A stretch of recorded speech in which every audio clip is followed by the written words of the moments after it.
Professor Burdett, why is there water mentioned above the sky in Genesis 1?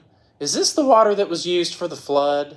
Oh, young sophomore me in your fierce apologetics days. Okay, when you read the literature of ancient Israel and the literature of her neighboring nations, you can see how everyone back then believed that when you looked up into the sky on a clear day, same clear blue sky you and I can see today, someone would have said, "Look, there's water up there." Much more can be said about that at another time, but here's the bottom line.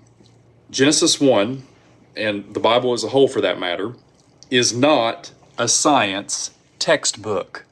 Professor Burdett, are you saying that God originally revealed himself to a bunch of flat earthers? Great question, young sophomore me. The short answer is yes. Apparently, God had higher priorities for them than correcting their primitive cosmology. I mean, I can make it worse for you. They also didn't know the sun was a giant ball of fire that is much farther away than our moon is, even though that's not obvious from where we're standing. And as you've already alluded to, young sophomore me, they thought the sky was a giant solid dome holding back heavenly waters.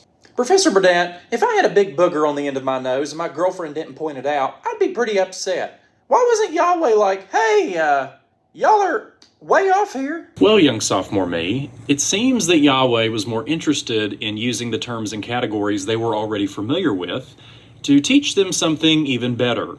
Like something about, I don't know, himself. Just think if God would have given them a lecture on, say, astrophysics, Israel would have said, what's a photon? You see, here's where many Christians fall into something called concordism, which is when you try to make Genesis line up with modern science.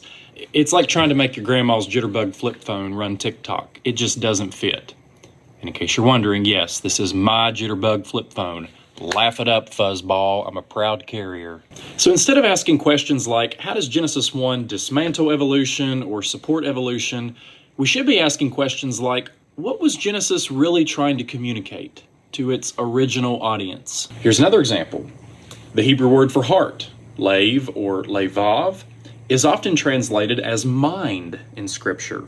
Why is that? Well, because ancient people, Israel included, believed that you thought with your heart. They also believed that you thought with your liver and your kidneys. Imagine your significant other saying to you, "I love you with all of my kidneys." But you see, that's how they understood emotions and thoughts.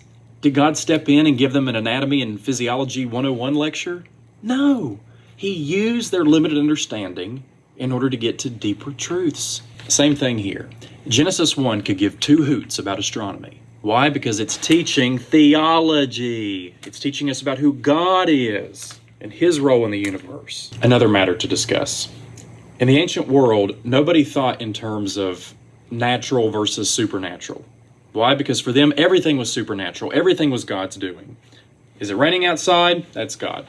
Oh, a baby's being born? That's God. Drought? Still God. They didn't think of miracles as God stepping in because to them, God was always in.